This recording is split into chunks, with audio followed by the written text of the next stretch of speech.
안녕하십니까. KBC 8시 뉴스 시작합니다.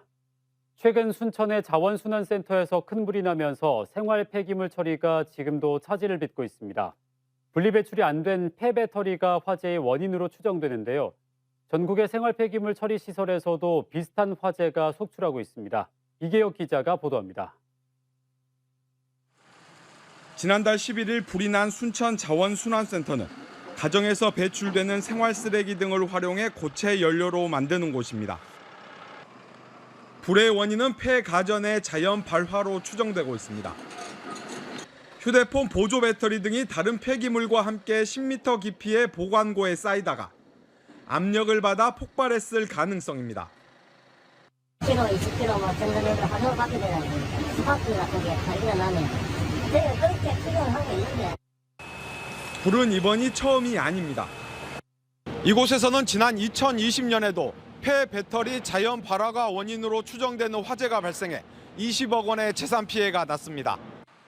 순천뿐 아니라 전국의 폐기물 처리 시설에서도 폐가전 발화로 추정되는 화재가 잇따르고 있습니다.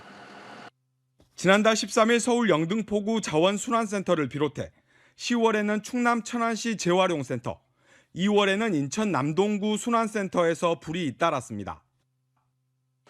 특히 배터리는 물이 닿거나 압력이 가해지면 폭발 가능성이 크고 열 폭주 현상까지 일어날 수 있습니다.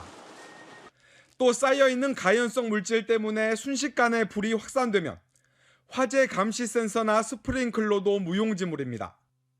리튬이온 배터리의 특징상 조금이라도 충격이라든가 혹은 수분이라든가 어떤 압력이 가해지면 폭발할 수 있기 때문에 굉장히 폭발할 그 환경 자체가 너무 좋은 거죠.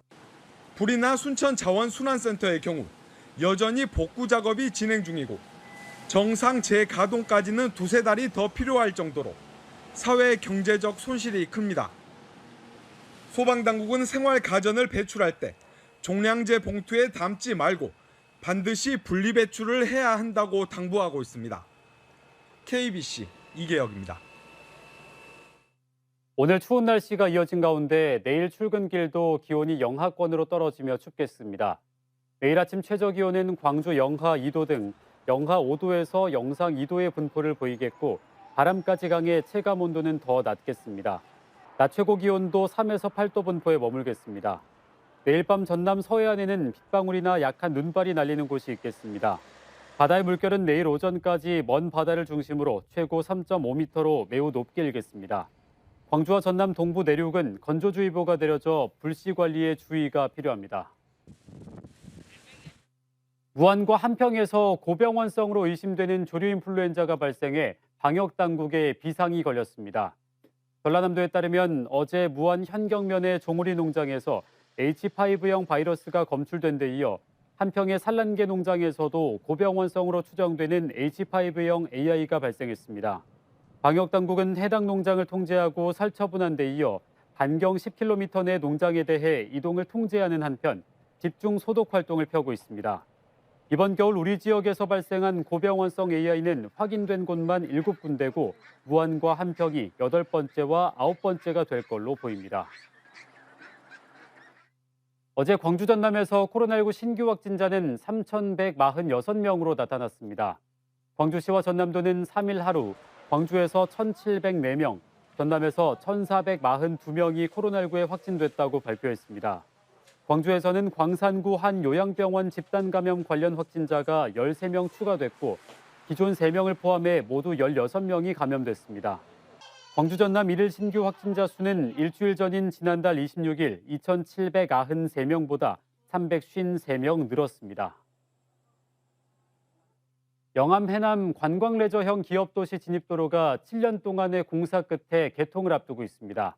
기업도시 활성화는 물론 해남과 진도까지 가는 소요 시간이 단축되는 등 교통 편익이 증진될 전망입니다. 덩지용 기자가 보도합니다.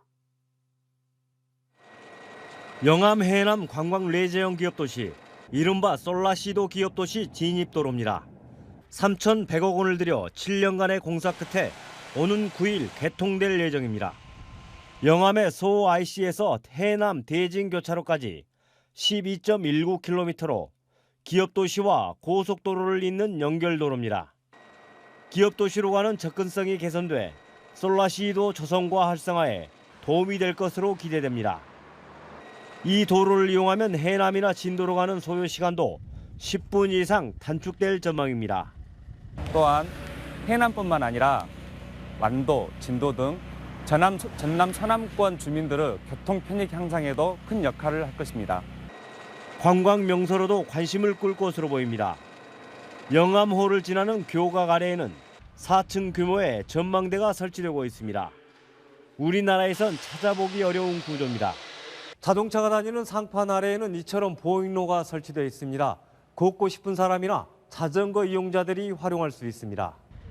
특히 서해안 자전거 도로와 연결돼 있어 동호인들의 각광을 받을 것으로 예상됩니다. 지난 2005년 선정된 솔라시도 기업도시.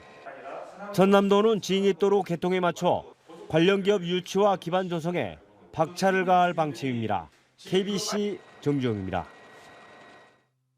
광주형 일자리 사업의 첫 결실인 현대차의 경영 SUV 캐스퍼의 월 판매량이 지난달 처음으로 5천 대를 넘어섰습니다. 현대차 판매 실적 등에 따르면 캐스퍼의 지난달 판매량은 5,573대로 지난해 9월 출시 이후 월 최다 판매량을 기록했습니다. 지난달까지의 판매량도 44,493대로 국내 경차 가운데 1위를 기록하면서 올해 5만 대 판매 기록도 가능하리란 전망이 나오고 있습니다. 성탄절을 앞두고 광주 도심에 대형 성탄 트리가 불을 밝혔습니다.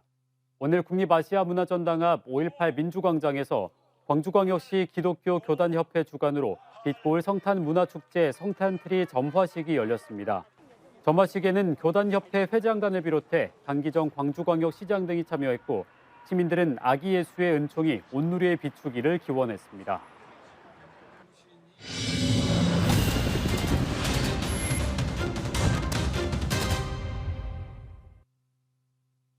5.18 당시 진압작전에 동원된 기종의 장갑차와 헬기를 전시하려는 광주시의 계획에 대해 광주시의회가 제동을 걸었습니다. 광주시의회는 최근 광주시 내년도 본예산 심사에서 5.18 출동 기종 장비 이전 전시 예산 1억 5천만 원을 삭감했습니다. 시의회는 피해자들에게 트라우마나 2차 피해를 줄 수 있다는 이유를 들고 삭감했습니다. 광주시는 군부대로부터 장갑차 등 5대를 넘겨받아 5.18 역사 교육 등에 활용하기 위해서라며 계속 추진하겠다는 뜻을 밝혔습니다. 올해 김장 비용이 지난해보다 적게 들 걸로 예상됩니다. 한국농수산식품유통공사에 따르면 배추 20포기의 김장 비용이 20만 8,820원으로 나타나 전년과 비교했을 때 12.8% 하락한 걸로 나타났습니다. 이는 물을 비롯한 배추와 대파, 양파 등 김장 주재료 가격이 1년 전과 비교해 1에서 2%씩 하락했기 때문으로 풀이됩니다. 부적격 업자가 수억 원대의 정부 보조금을 받도록 도운 뒤 억대의 뇌물을 챙긴 공무원이 항소심에서도 징역 6년을 선고받았습니다. 광주고등법원은 뇌물수수 혐의로 기소된 완도군청 공무원 A씨의 항소심에서 징역 6년과 벌금 1억 원, 추징금 1억 원을 선고했습니다.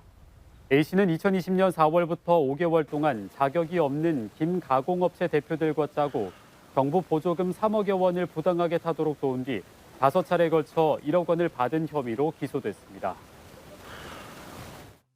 초등생 등 10대 3명이 금은방을 털었다가 체포된 가운데 범행을 주도한 1명에 대해 구속영장이 신청됐습니다. 광주 동부경찰서는 지난 2일 새벽 3시 20분쯤 광주 충장로의 한 금은방 점포에 침입해 귀금속 3천만 원어치를 훔쳐 달아난 혐의로 16살 A군에 대해 구속영장을 신청했습니다. 경찰은 공범 2명은 조사 뒤 보호자에게 인계하고 범행 가담 정도 등을 고려해 불구속 수사한다는 방침입니다. 광주광역시가 성탄절을 앞두고 오는 23일까지 제과점과 휴게음식점 위생관리 점검에 나섭니다.